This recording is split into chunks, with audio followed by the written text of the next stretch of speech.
Saudara, Anda menyaksikan Kompas Bisnis bersama saya Putri Oktaviani. Tak hanya Pati, kenaikan tarif pajak bumi dan bangunan atau PBB juga terjadi di sejumlah daerah. Kebijakan ini dinilai membebani warga, sekaligus memicu gelombang protes oleh masyarakat. Sementara pemerintah pusat menepis bahwa kenaikan pajak karena kurangnya anggaran dari pemerintah.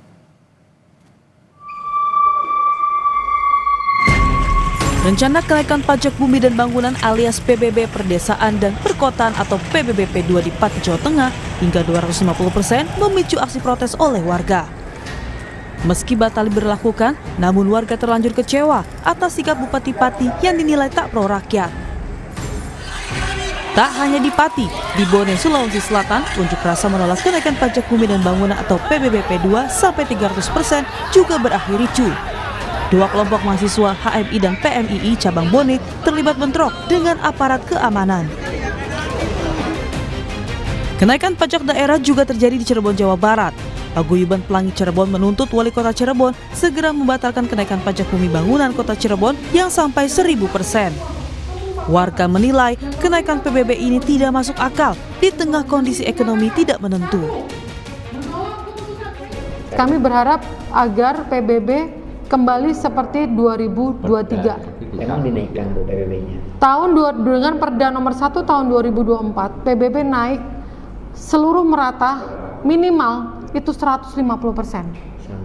Sampai 1000% dan hampir semua ini adalah keresahan masyarakat. Hanya saja mereka tidak ada yang berani speak up, berbicara. Sementara di Jombang, Jawa Timur, kenaikan PBB hingga 200% akan kembali dikaji. Bupati Jombang mengklaim tidak menaikkan tarif pajak bumi dan bangunan atau PBB. Ia bilang hanya menjalankan aturan yang telah ditetapkan pada tahun 2023 lalu. PBB P2 itu berdasarkan hasil Perda tahun 2023. Sudah berjalan di tahun 2004 dan 2005. Kami hanya menjalankan. Kalau ada masa keberatan pun stimulus pasti akan diberikan potongan. Dan coba lebih dari 16.000 orang minta pengurangan dan itu dilaksanakan. Bahkan kami membentuk tim khusus untuk penanganan pengaduan masyarakat. Kami tidak pernah menaikkan pajak. Kami hanya menjalankan apa yang dijalankan di tahun 2024. Ramainya kenaikan PBB di sejumlah daerah direspon oleh pemerintah. Mensesnek Prasetyo Hadi membantah anggapan bahwa kenaikan pajak daerah terjadi karena kurangnya anggaran dari pemerintah pusat. Tidak ada penyebabnya karena itu bukan ya. Itu kan memang kebijakan-kebijakan setiap pemerintah daerah dan memang berbeda-beda antara satu kabupaten dengan kabupaten yang lainnya. Bahkan di Kabupaten Pati dengan kabupaten di sebelahnya yang bersebelahan dengan Kabupaten Pati pun juga berbeda. Jadi bukan, menurut pendapat kami bukan karena itu. Kalaupun ada rencana atau kebijakan kenaikan PBB di daerah masing-masing. Kami kemarin konsultasi dengan Menteri Dalam Negeri, memang koordinasinya bukan dalam rangka mencari rumusannya, tidak sebenarnya, karena memang itu kan menjadi kebijakan dari setiap pemerintah daerah.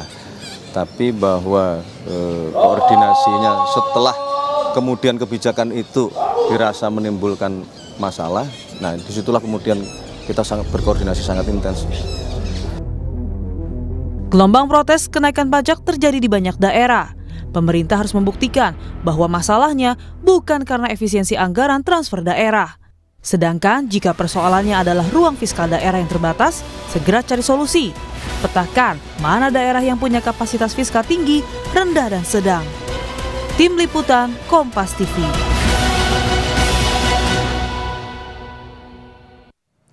Ramai-ramai naikkan tarif PBB di sejumlah daerah menunjukkan kepanikan Pemda karena kurangnya pendapatan daerah akibat efisiensi anggaran pemerintah pusat. Protes berujung ricuh pun tak terelakkan. Lantas apa solusi yang harus diberikan Pemda agar pajak daerah tak membebani warganya? Kita bahas bersama ekonom Universitas Diponegoro, Esther Sri Astuti. Selamat pagi, Bu Esther. Pagi, Mbak Putri. Bu Esther, pajak daerah kan naik, khusus PBB ada gejolak. Salah satu di Pati, Jawa Tengah, kemudian juga Cirebon, Jawa Barat, Bone, Sulawesi Selatan, dan Jombang, Jawa Timur. Fenomena apa sih ini, Bu, sepertinya? Ya, jadi ini kan memang di tengah kelesuan ya, ketidakpastian ekonomi, kemudian kelesuan ekonomi, kelambatan ekonomi. Jadi pemerintah daerah ini kan ingin meningkatkan kapasitas fiskal daerahnya. Nah, salah satu caranya adalah meningkatkan PAD-nya ya, meningkatkan pajak daerahnya gitu. Nah, PBB itu bisa dikatakan pajak daerah yang sangat potensial karena semua orang pasti bayar PBB gitu kan. Nah, jika itu dinaikkan maka akan terjadi lonjakan penerimaan dari pemerintah daerah. Namun hal ini yang dilakukan oleh Pemda itu seharusnya mereka bisa lebih kreatif ya. Ketika mereka meningkatkan PAD-nya, pendapatan asli daerahnya, tidak hanya dari pajak daerah, tetapi juga dari pos-pos yang lain, misalnya peningkatan penerimaan dari sektor pariwisata, kemudian industri kreatif dan seterusnya. Begitu, Mbak Putri. Oke, ada kelusuan ekonomi yang terjadi. Nah, apakah Bu Esther ini jadi bisa dikatakan bentuk kepanikannya Pemda karena fiskal mereka tipis atau bahkan berangkasnya kosong? Kalau kita ingat kan ada kebijakan-kebijakan yang memang diturunkan dari pemerintah pusat ke daerah gitu. Jadi untuk membiayainya ya mau nggak mau itu tadi nambah PAD-nya dengan cara itu. Ya, kalau kita lihat dari proporsi dari PAD terhadap penerimaan daerah ini hanya sangat kecil ya, hanya berkisar 1% ya. 1,35, 1,2% ya. Jadi hanya berkisar 1%. Nah, sebenarnya problem ini sudah berlangsung lama gitu. Tetapi kan kita ini mencuat isunya ya, dicuatkan sekarang karena memang kondisi ekonomi ini sedang lesu. Tapi pemerintah daerah tetap meningkatkan pajak. Nah, ini yang menjadi problem. Nah, problem apa saja yang ada di fiskal daerah ini? Misalnya salah satunya adalah belanja dari daerah ini kurang efektif ya menurut saya karena lebih banyak didominasi oleh belanja rutin. Sementara seharusnya kalau ingin meningkatkan pertumbuhan ekonomi maka harus meningkatkan belanja modal lebih besar daripada belanja rutin. Belanja rutin itu misalnya untuk belanja pegawai, kemudian maintenance dan seterusnya ya. Nah, yang kedua, belanja yang tidak produktif ini ya, ini porsinya kurang lebih sekitar 30-an% gitu ya. Jadi harusnya lebih spending money gitu, government spendingnya itu lebih banyak ke belanja infrastruktur misalnya, belanja untuk layanan publik gitu ya, yang kemudian masyarakat ini menikmati. Nah, sementara kalau kita lihat di masyarakat bayar pajak terus tapi tidak menikmati gitu kan. Nah, ini kan jadi problem. Padahal kondisi ekonomi ini masih melambat. Itu sih Mbak Putri. Oke, artinya yang jadi pertanyaan sebetulnya timbal baliknya kalau misalnya pajaknya dinaikkan seperti apa gitu Bu Esther ya? Betul, betul. Oke, Bu Esther, balik lagi ke pertanyaan dasar. Ini sebagai wawasan publik sebetulnya.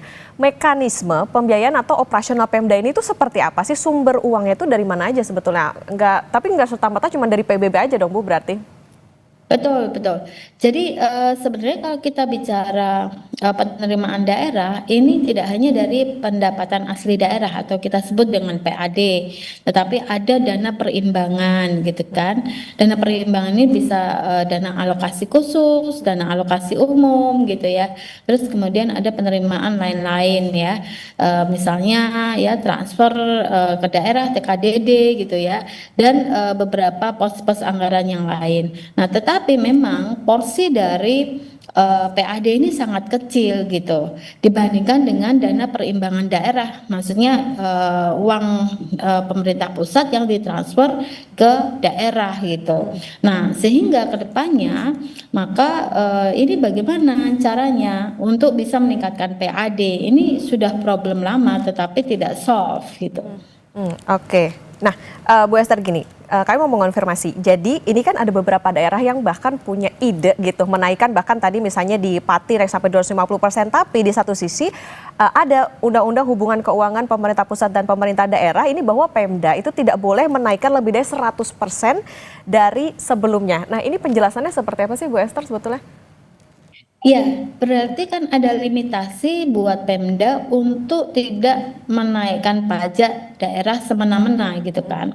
Nah, artinya di sini Pemda dituntut untuk berkreasi gitu, untuk bisa meningkatkan pendapatan asli daerahnya gitu, dibandingkan rely on pada dana perimbangan pusat gitu kan. Nah, tapi yang harus didorong itu adalah bagaimana sih caranya Pemda ini untuk bisa meningkatkan PAD-nya gitu. Nah, ini harus dikasih satu guideline, dikasih insentif misalnya. Kalau memang PAD-nya lebih tinggi ya kasih insentif. Tapi kalau memang PAD-nya biasa aja, nah ini yang harus dorong gitu ya. Oke, tapi artinya berarti dengan menaikkan lebih dari, let's say lebih dari 100% ini menjadi keputusan yang tidak tepat ya Bu, meskipun dikatakan kasnya di kosong atau bahkan susah cari alternatif pembiayaan lain. Iya, karena kan sudah ada undang-undang yang menjelaskan bahwa tidak bisa kan menaikkan PBB lebih dari 100%. Nah, kalau itu dilanggar, nah ini kan berarti suatu inkonsistensi ya kebijakan. Oke, Bu Esther, nanti kita lanjutkan kembali dan saudara tetap bersama kami di Kompas Bisnis.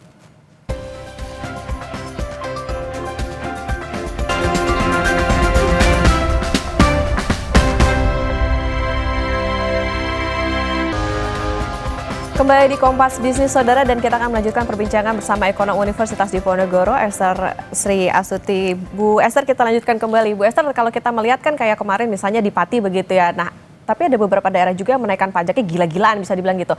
Akankah gejolak yang merebak di banyak daerah ini bisa semakin meluas? Bupati Siak misalnya di sosial medianya bilang terang-terangan kalau nggak punya uang buat bayar sewa mobil. Ini kok kesannya jadi kayak pemerintah malakin rakyatnya aja nih Bu?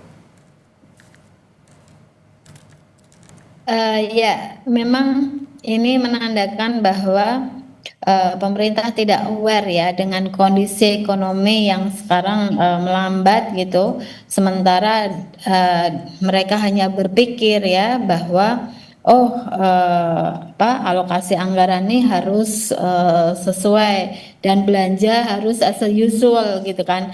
Jadi memang pengelolaan anggaran ini masih berlangsung business as usual gitu ya. Seperti apa? Ketika mereka spending banyak itu pada kuartal 4 gitu kan. Nah, sementara kuartal 1, 2, dan 3 itu masih rendah. Nah, harusnya ini tidak seperti itu ya, dibagi rata. Yang kemudian yang kedua adalah ketika kita lihat bahwa ada cutting anggaran, ini juga menjadi problem juga gitu. Nah, di sisi lain banyak anggaran yang masih tersimpan ya di perbankan gitu, di bank-bank daerah itu masih ada di sebagian besar pemerintah daerah gitu.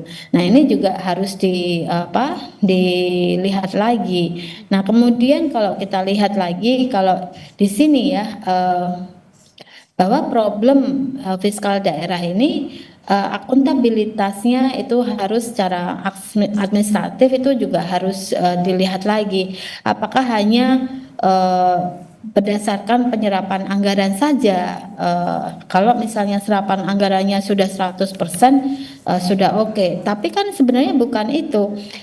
Alokasi anggaran, serapan anggaran itu harus based on fungsinya gitu. Dan apakah memang alokasi anggaran itu berdampak pada masyarakat luas apa tidak? Harusnya sudah diubah ke arah sana. Jadi tidak semata-mata penyerapan anggaran gitu. Nah, ini kan menjadi dilema ya ketika mereka seakan-akan tidak punya uang gitu. Ya mungkin iya, tapi kan kita harus melihat memang PAD-nya sangat kecil gitu, 1%-an gitu. Nah, lalu mereka seperti apa? Harusnya seperti apa? Ya harus kreatif memang gitu. Jadi tidak rely on pada hanya dana transfer perimbangan pusat daerah. Yang kedua juga harus melihat lagi apakah memang alokasi anggaran itu sudah efisien, efektif atau tidak gitu. Kalau lebih banyak belanja rutin ya berarti harus dikurangi ya, harus lebih diefisienkan. Tetapi kan rumusnya kalau pengen tumbuh belanja modalnya harus lebih banyak. Nah ini yang harus dirubah Mbak. Oke, utak-atik anggarannya nih sebetulnya yang dipermasalahkan Betul. kalau terutama di daerah. Bu Esther, artinya gini, permasalahannya dasarnya itu kan fiskal ya. Nah, perlukah pemerintah pusat akhirnya masuk? Apakah aturannya memungkinkan? Ya tinggal dikunci saja di pemerintah pusat untuk serapan anggaran, untuk disbursement anggaran itu ini harus peruntukannya harus sesuai dengan KPI gitu ya. Misalnya kalau alokasi anggaran untuk infrastruktur, berapa tenaga kerja yang harus bisa diserap, kemudian bagaimana kualitas dari infrastrukturnya, kemudian dampaknya setelah ada pembangunan infrastruktur itu misalnya katakanlah jalan ya, itu seperti apa. Ini kan tidak ada evaluasi setelah anggaran itu dikeluarkan gitu. Yang ada ya cuma disbursement aja, serapan anggaran itu seperti itu saja, tetapi tidak dilakukan evaluasi. Nah, ini kan harusnya bisa dikunci ya di pemerintah pusat, bagaimana Pemda ini bisa diatur gitu. Oke, let's say artinya ada harusnya ada evaluasi nih dari pemerintah pusat dengan apa yang terjadi di beberapa daerah, termasuk juga yang kemarin terjadi di Pati. Bu Esther, daerah yang sedang bergejolak ini tentang pajak bumi dan bangunan, ini bisa dikategorikan dalam fiskal rendah, sedang atau tinggi? Apa sebetulnya solusinya, terutama kalau misalnya bupatinya bukan petahana? Ya. Jadi kalau kita lihat nih data menunjukkan memang ada beberapa daerah yang sangat tergantung ya dengan dana perimbangan pusat daerah gitu. Nah berapa banyak gitu. Karena saya bisa sebutkan nih menurut data hanya beberapa saja yang sangat kuat ya. Misalnya kita lihat Jawa pasti DKI Jakarta, Jawa Barat, Jawa Tengah, DIY gitu ya. Bukan DIY enggak. Jawa Tengah, Jawa Barat, DKI Jakarta. Kemudian Banten itu mereka sangat kuat ya. Tidak tergantung oleh dana perimbangan pusat daerah gitu. Nah, sementara Sumatera Utara ya, kemudian Riau itu dan Kalimantan Timur itu juga relatif kuat gitu. Nah, daerah-daerah yang lain ini masih sangat tergantung oleh dana perimbangan pusat daerah. Nah, ini kan sebenarnya tidak hanya terjadi pada tahun 2025. Ini sudah menjadi problem ya beberapa tahun belakangan gitu. Nah, artinya perlu guideline dari pemerintah pusat untuk bisa meningkatkan pendapatan asli daerahnya. Tidak hanya himbauan saja, daerah harus kreatif. So what gitu? Bagaimana caranya? Mereka perlu guidance itu sih Mbak Putri. Oke, berarti artinya gini Bu, evaluasinya apa sih sebetulnya terutama bagi pemerintah pusat, karena ini kan terjadi di beberapa daerah, tidak hanya di satu daerah saja, supaya jangan sampai terjadi lagi nih tiba-tiba naikin PBB-nya lebih tinggi lagi. Kalau tadi dikatakan oleh Bu Esther ya kondisinya sekarang ekonominya lagi sulit nih buat masyarakat. Yang bisa dilakukan adalah mengatur lagi ya belanjanya. Jadi yang pertama tadi yang saya katakan, belanja rutin ya harus lebih kecil daripada belanja modal ya. Kemudian diatur. Yang kedua, cara mengaturnya, alokasi anggaran atau pengeluaran anggaran itu harus berdasarkan fungsinya dan bagaimana multiplier efeknya kepada masyarakat di daerah tersebut. Nah, itu harus diukur, tidak hanya sekedar serapan anggaran saja gitu. Nah, jadi dengan demikian alokasi anggaran itu memang benar-benar sesuai fungsinya dan memang berdampak pada masyarakat luas gitu. Jadi orang bayar pajak itu bisa merasakan hasilnya seperti apa, mereka menikmati ya. Saya katakan misalnya di negara yang lain misalnya, orang bayar pajak itu ya happy-happy aja ya, karena mereka menikmati imbal baliknya. Misalnya mereka dapat seperti kalau mereka menganggur gitu ya, mereka dapat itu tunjangan selama 2 tahun menganggur karena mereka sudah bayar pajak sebelumnya gitu. Nah ini kan di sini tidak ada, orang hanya dituntut bayar pajak, tetapi tidak ada imbal balik kepada masyarakat ya. Nah paling tidak kalau tidak bisa memberikan hal itu, maka harus alokasi anggaran ya, belanja anggaran pemerintah daerah ini harus berdampak pada masyarakat luas. Jadi jangan misalnya hanya bangun-bangun jalan aja, bikin kemacetan, tetapi masyarakat tidak merasakan loh ini uang pajak digunakan untuk bangun jalan, menambah kemacetan. Jalan sudah bagus masih ditinggikan, padahal itu tidak perlu. Nah ini kan hanya mengejar serapan anggaran gitu ya, tidak ada fungsinya dan tidak berdampak pada masyarakat gitu. Nah, yang ketiga yang harus dilakukan adalah meningkatkan penerimaannya.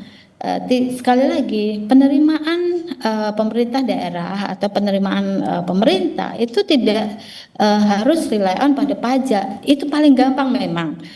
Untuk bisa meningkatkan PAD-nya itu majekin rakyat itu yang paling mudah. Nah ini di sini Pemda harus kreatif gitu ya, tidak harus rely on pada pajak, tetapi mungkin ada pos-pos yang lain, misalnya mendorong industri manufaktur yang ada di sana sehingga ekspornya meningkat ya, tercipta lapangan pekerjaan, kemudian di sana juga bisa masyarakat juga bisa lebih sejahtera gitu. Jadi itu yang dilakukan, harus mengatur anggarannya dan bagaimana cara untuk bisa meningkatkan PAD-nya gitu, pendapatan asli daerahnya. Itu sih Mbak. Oke, baik. Berarti ini menjadi evaluasi juga bagi pemerintah daerah untuk bisa meningkatkan pendapatan asli daerahnya, utak-atiknya gimana alokasinya, jangan cuman kesannya nih kayak cuman balik lagi malakin rakyatnya aja, apalagi kalau dampak atau misalnya hasil dari pajaknya itu nggak berasa. Ini tentu perlu perhatian dan juga evaluasi yang mendalam dari pemerintah pusat. Terima kasih Ekonom Universitas Diponegoro Ibu Esther Sri Astuti sudah bersama di Kompas Media. Sehat selalu Bu Esther.